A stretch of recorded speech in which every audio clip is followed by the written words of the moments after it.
Robert Plank Show episode 202. Use free social media to generate 11 daily leads in 15 minutes with Terry Gremaux. Hey everyone, and welcome back to the Robert Plank Show, where we talk about building a business and making money. Our guest today is Terry Gremaux, and he's an entrepreneurial leader, and he trains business owners worldwide on how to use free social media strategies to grow their market presence and business revenue. And Terry's an expert at helping you expand your positive business presence on Facebook, LinkedIn, Twitter, and Instagram. He's helped thousands of business owners catapult to get success using the free social media strategies that he teaches with such ease. We're going to talk about lots of fun stuff today, including how Terry sort of struggled for a bunch of years and then figured out how to completely grow his business and turn his life around. So Terry, how are things today? Things are amazing, Robert. I just it's a blessing to be on the show with you. It's awesome to hear your or feel your energy, and I'm excited today. Cool. I'm excited as well, just to kind of hear where you're coming from and what sort of cool insights you have for everyone listening. And so I mean, tell me about yourself. What is it that you do, and where is it that you come from? So to a very big dichotomy of those two, both of those different avenues there. Today I'm a full entrepreneur. Work full time from home. Live in Dallas, Texas, with my dream girl, my dream life. Have just wake up every day pinching myself. And I teach entrepreneurs of all kinds how to use social media to advance their businesses. At the end of the day, we all have these social media channels that are like news stations. You look. We just got, as we're recording this, we just got through the election, and if you're on Facebook, it was everywhere, right? So we all have these news stations, and I teach people how to use them correctly to gain more customers, more clients, to brand themselves online. Because at the end of the day, today, if you're going to a new restaurant, the normal person, I don't know about everybody out there, but I'm going to go research that restaurant because we can. Why chance it, right? I mean, we all do that, okay? And where I come from is very, very blue collar. My mom and dad, I love them to death, but they're, I was born and raised on a ranch. We never made a lot of money, never went on a vacation my whole entire childhood. I mean, we went camping and did some, but not like fly an airplane to resort, none of that. I never had that, right? Made very little money. A few years ago, just 3-4 years ago, I was making $35K a year raising 2 kids in Montana, born and raised in central Montana. So that's where I come from, and I struggled and failed miserably for 7 years of my life before I kind of broke through and got serious and made it happen. So that's kind of where I come from, and what kind of generically what I'm doing now, Robert. Do you have any? Where do you want to go from the inside of that? Well, I'm sort of curious about how you fell into that hole. How you how you went from growing up poor and then things didn't quite take off until they sort of did take off. So I mean, what kind of happened with that? I mean, what did you try, and what happened during those 7 years of you struggling?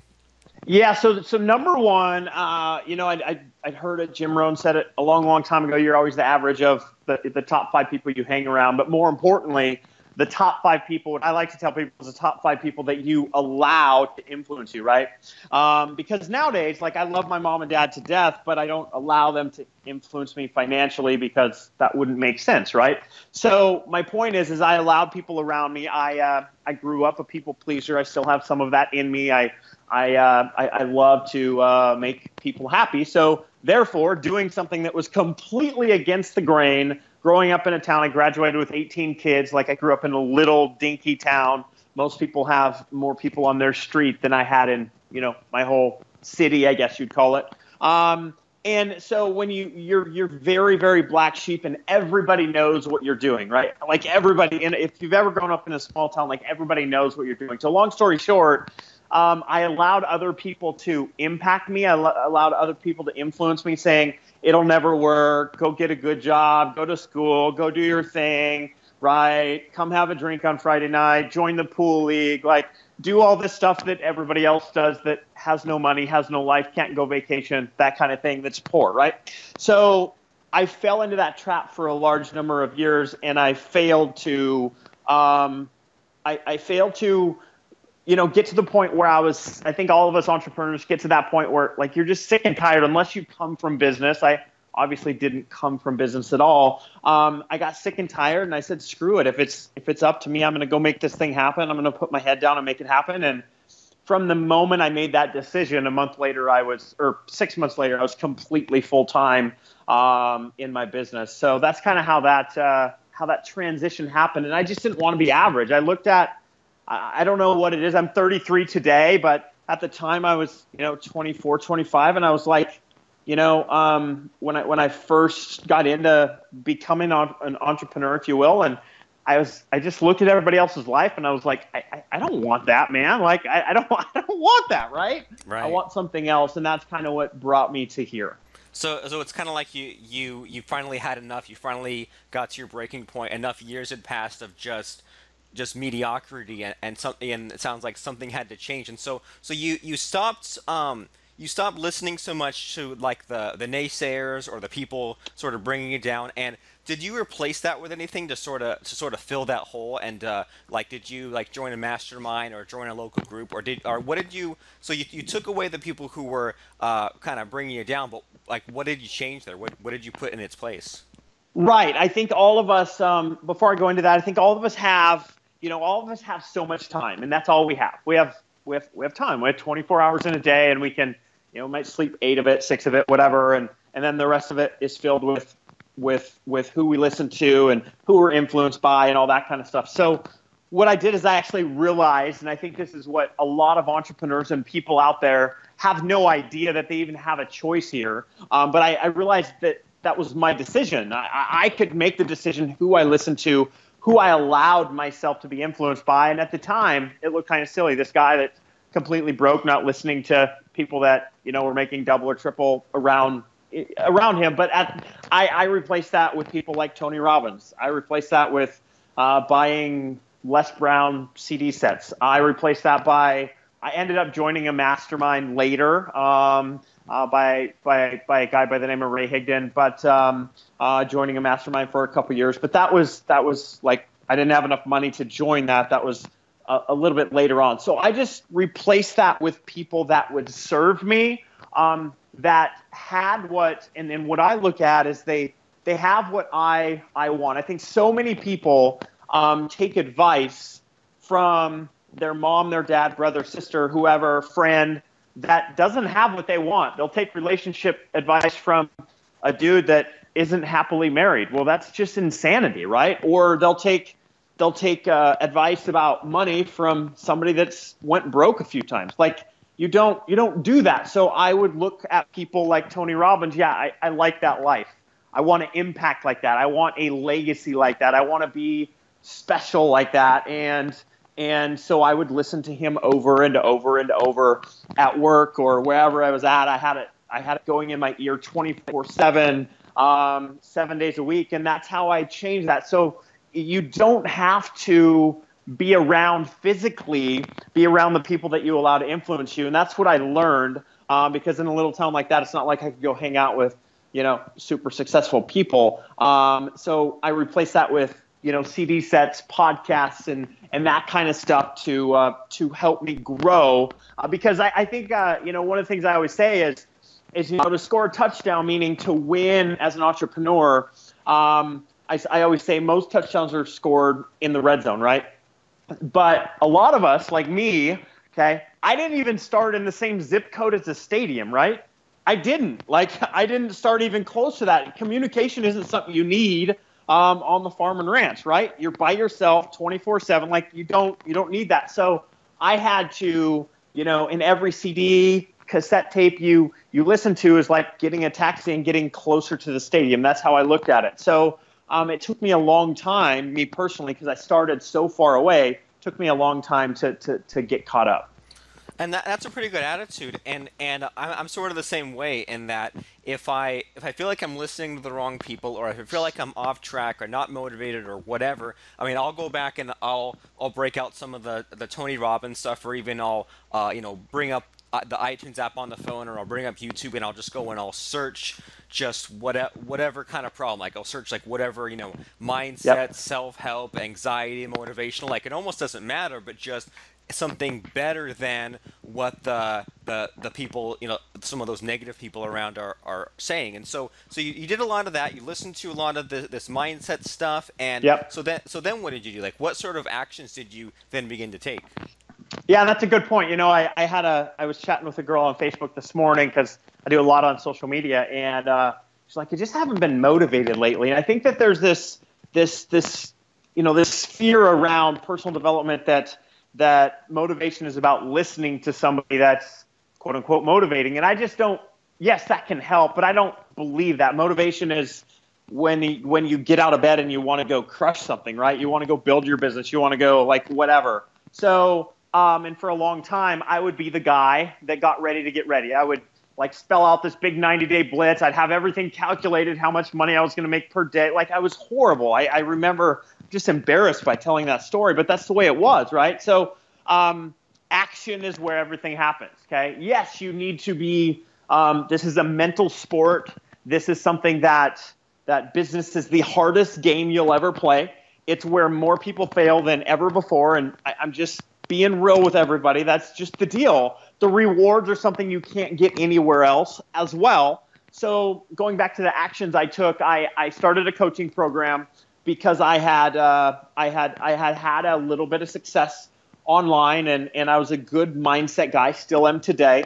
And I thought, man, I could coach people. So I had this idea, and all I didn't have any contacts, didn't have an email list, didn't have a website, didn't have any of that stuff. But I knew how to prospect on Facebook. So what I did is I started my coaching program, put a price on it. I didn't have a sales page. I didn't have anything. All I had was a PayPal link and my phone. So what I did is I connected with people on social media. I brought 17 clients in the first month. I said, this is what I have to go full time and what I want to do. I went prospecting like crazy, made connections with people, got on the phone, told them, had a conversation, told them what I could do for them and how I could help them, and I closed them. And so in 30 days, I brought 17 people in at a $3,000 mark, and that's how I launched. That's how I finally made it happen. And that decision was made. A lot of people say it's funny. So it took me a long time, and people say, "Man, you're like that. Don't know the backstory. You're like an overnight success." Well, a decision is always happens in a moment. It wasn't a 7-year decision. It happened in a moment. I was done. I made a plan and I put it into action. So that's the actual action step that I took, and actually still do a lot of that today. Awesome. And what that sort of reminds me of is, I mean, we were mentioning like Tony Robbins a little bit. Like one of his sort of lesser known quotes, but it's one of my favorite ones. Is something that's like, well, like if you decided, that's one thing, but once you've taken action, that's when you really decided. And if you haven't taken action, you haven't actually decided. And I love stories like yours where, I mean, you went at it without all the tools in place because you didn't need them. I mean, like you said, you didn't even have a page with a PayPal button on it because you were going full steam ahead with the stuff that you had at your disposal. And so, I mean, so this coaching that you sold these 17 clients on at $3,000 for, I mean, what sort of service was this exactly? Was it to get their social media in order, or what? Yeah. So what I taught them is how to get more sales on social media. So what I did is it was just a phone conversation with me with them once a week. And I would look over, what they were doing, and it was a combination between mindset, because business revolves around mindset. It's a emotional roller coaster, as obviously as well, and also obviously on social media, what to say in conversations, how to close better, that kind of thing. So this was a weekly half an hour call, and that was a yearly price, and I did that because I wanted to start by putting a tremendous amount of value out for a low price, and nobody really knew about me, and I wanted to be able to prove myself, and so that's what we did. Awesome. And you say low price. I mean, 30 minutes once a week for basically 4 weeks a month for $3,000. I mean, that's awesome. I mean, what is that, like $1,500 an hour or something? Well, no, it was $3,000 for the year, so it wasn't Okay. $3,000 a month. It was three, but I didn't, at the time I'm making $35,000 a year, and I wanted to get to that point so I could go full time. So, I mean, it served its purpose. I certainly wouldn't give my time away for that now, but at the time it was the best thing I ever could have done because it made me go do, and it's a fun story to tell. Yeah, and I mean, still like $47 or $47,000 for that first year out of nothing. I mean, that's nothing to shake a stick at, especially because a lot of people have been struggling for years Right. at $0, and they're not even they're not even trying anything. And I like that that you started off at just a super low price, and you said that I'm just gonna get some sales, and I really wish that more people would sort of have that attitude of like, I'm just gonna go out, I'm just gonna make $50, I'm just gonna make $100, and you could ramp it up later. But like a lot of people, it seems like, and let me know your thoughts on this. It feels almost like a lot of people, they want to make $1 million, but they don't want to do any of the middle stuff. I mean, do you have any thoughts on that?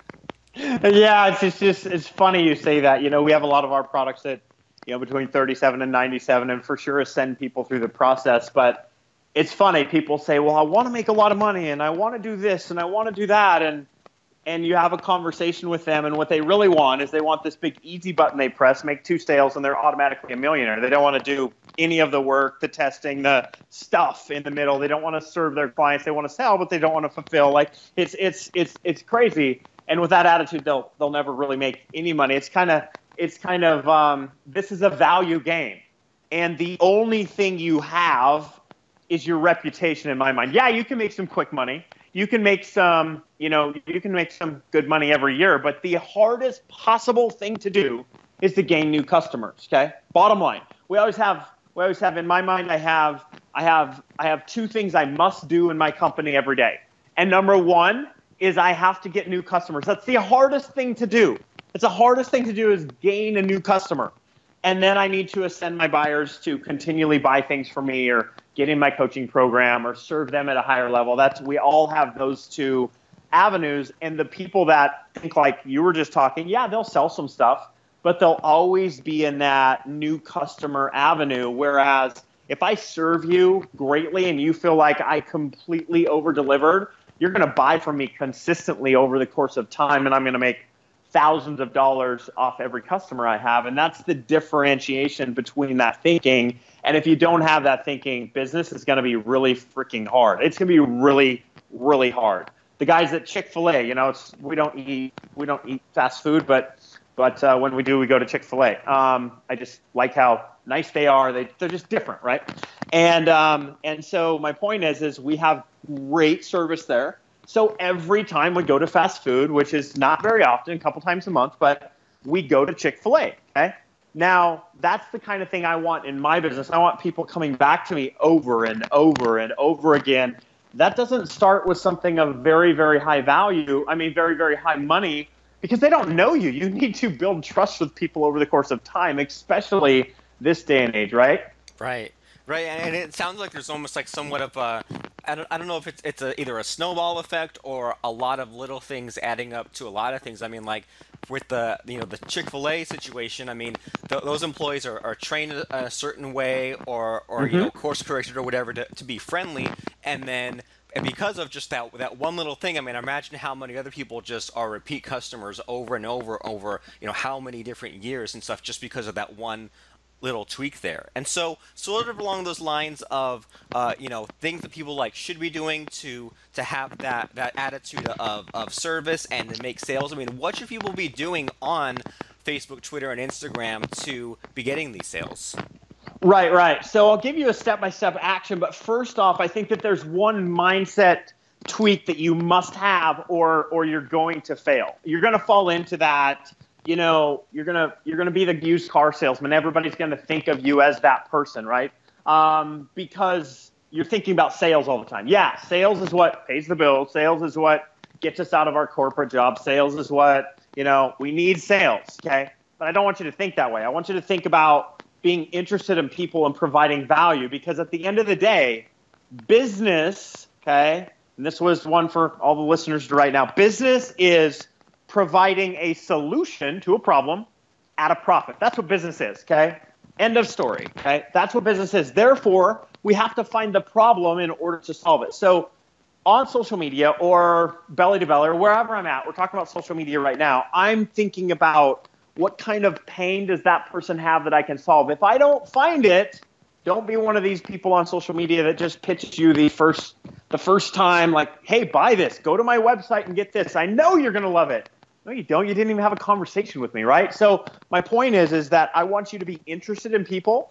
And when you have a conversation, this is how we've built our whole business. Won't do $500,000 this year, but we'll do really, really close. So my point is that if you do that, if you find a pain, find a problem, I mean, we've closed $19,000 sales on Facebook without talking to somebody because of this, right? If you find a pain, find a problem, you can then insert your whatever your business, product, etc. is.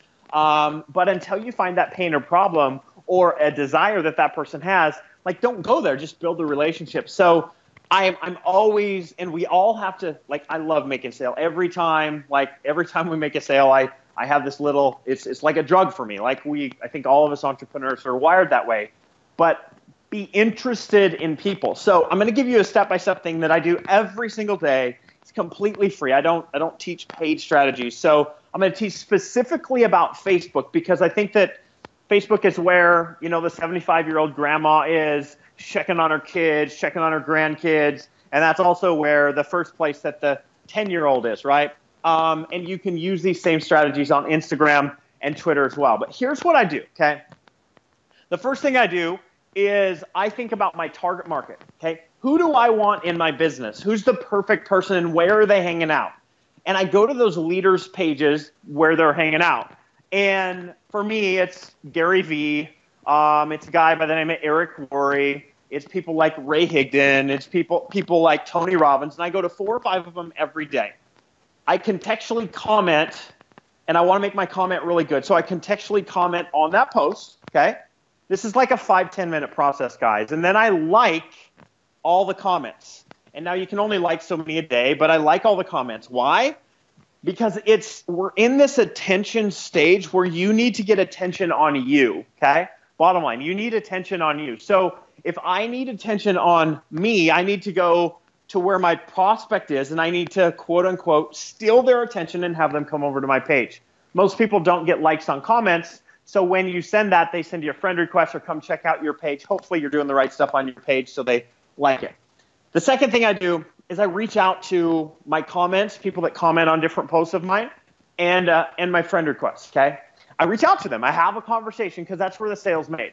Okay? I have a conversation with them because, like I said, that is where the sale is made. And my objective is to get to know them a little bit so I can find out a pain or problem in their business, in their life. I build some rapport with them, and then I offer a solution. Now, I may not offer a solution, quote unquote, pitch them my deal or whatever product I can insert there for 3-4 days, 3-4 weeks, 3-4 years. I don't know, but I'm going to keep in touch with them.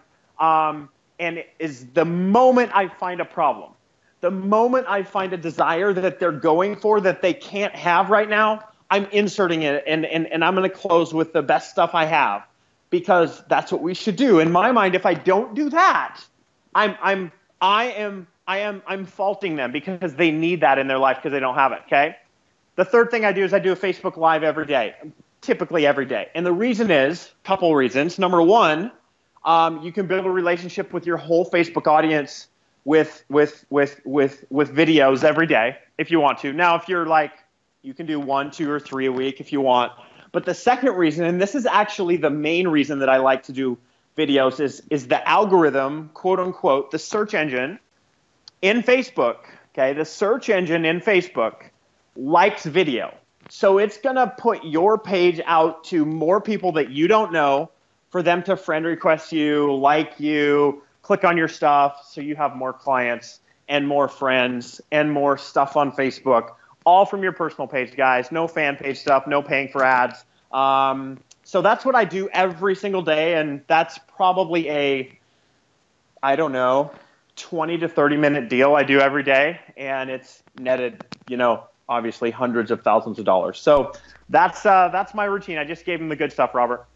Awesome, and that is pretty good stuff, and I like that because I mean, there are for sure, like in my own business, like those handful of tasks I do every single day that are, like 3 to 5 minutes. That, once again, small things that add up to a lot over time, and I think that a lot of people are probably already playing on Facebook and wasting time. So why not use those couple of Right. minutes every day to make some dang money? So what you do is you go to some of these thought leaders pages, you go to like a Gary Vee or a Tony Robbins, and you Right. comment on whatever post they have that day, and then you Right. go and you like all the comments, and then that leads to some friend requests, and you reach out and you get to know them and you keep in touch until they have some sort of pain or some sort of desire that where you can Right. provide the solution. And so when you so am I getting that right? Where you like the comments on like a thought leader's post, and then Yep. they send the friend request to you. It's never you to Yep. them.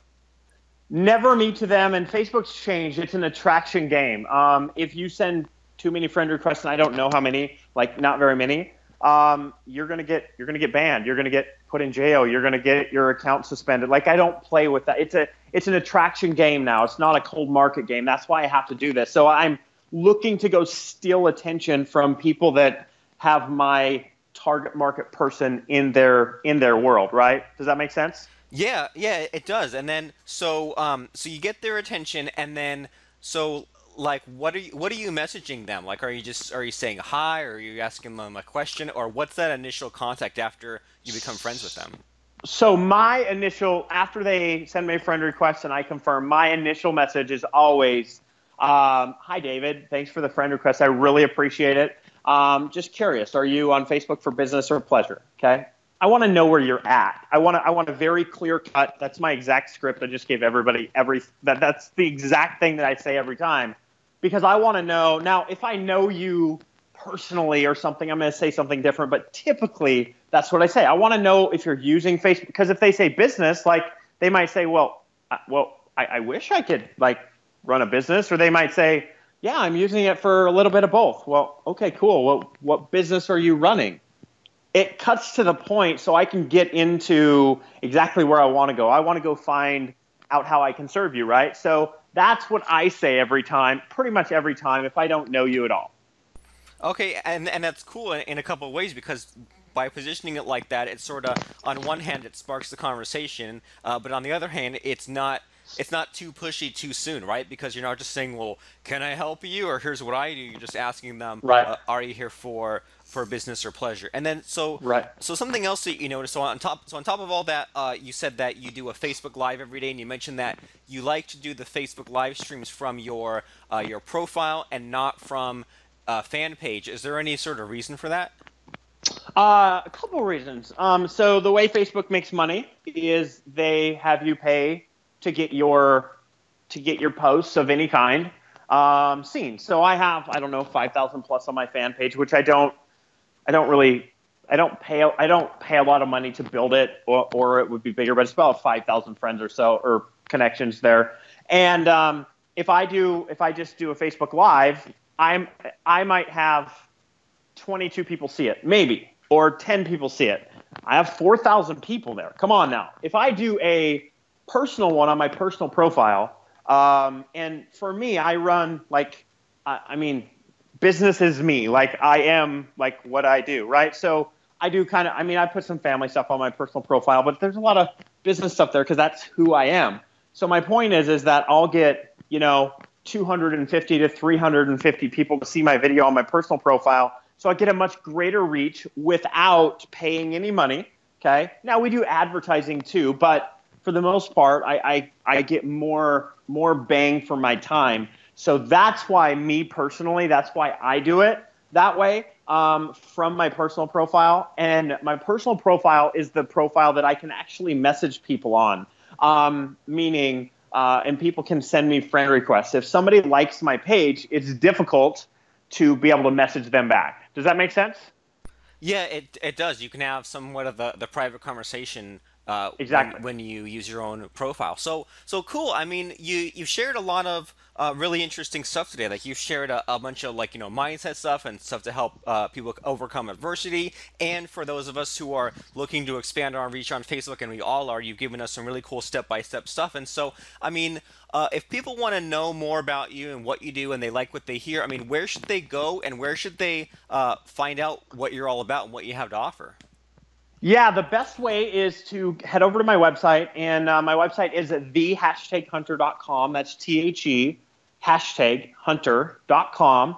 And I actually give you a way to and spell everything out plus a lot more that we talked about today, and teach you exactly how to get 10 leads every single day in about 15 minutes on Facebook, and gives you the ability to follow a daily routine and all that jazz, so you can actually follow what I do and what's partly made us super successful, and you can have that in your business. So once again, it's the#hunter.com. You can head over there and pick up that freebie, and I think it's something that'll help out really anybody in any kind of entrepreneurial journey. Awesome. I think that everyone can benefit from that. So everyone listening, make sure to go right now to the#hunter.com and grab that formula on how to get your 11 leads a day and 15 minutes a day. So thanks so much, Terry, for stopping by the show today and sharing with us your insights about life and about social media and everything in between that we fit in there. So thanks so much. Thank you, Robert. I appreciate it. And for everybody listening, make sure you stay tuned to Robert's podcast, because he's here to serve you guys. So I appreciate you so very much. And thank you for letting me come and say a few words today. Do you run your online business using WordPress? Did you know that the #1 reason why WordPress sites get hacked is because of outdated plugins, outdated WordPress, or just flat out not knowing what they have out there? How many times have you created a test site and just let it sit there? You're leaving yourself at risk. Besides that, you're wasting a ton of time whenever WordPress updates or your plugins update. There's a better way. Check out Website Remote, where you can manage all your WordPress sites from one simple to use dashboard. I'm talking about comparing what's on each site, comparing what versions are out there, and most importantly, choosing what you want to update when you want to update it with one single click. This is the way that you need to manage all your WordPress sites, and we have a special just for you being a listener of the Robert Plank Show. Head on over to websiteremote.com/trial. That's websiteremote.com/trial to get your 99-cent trial started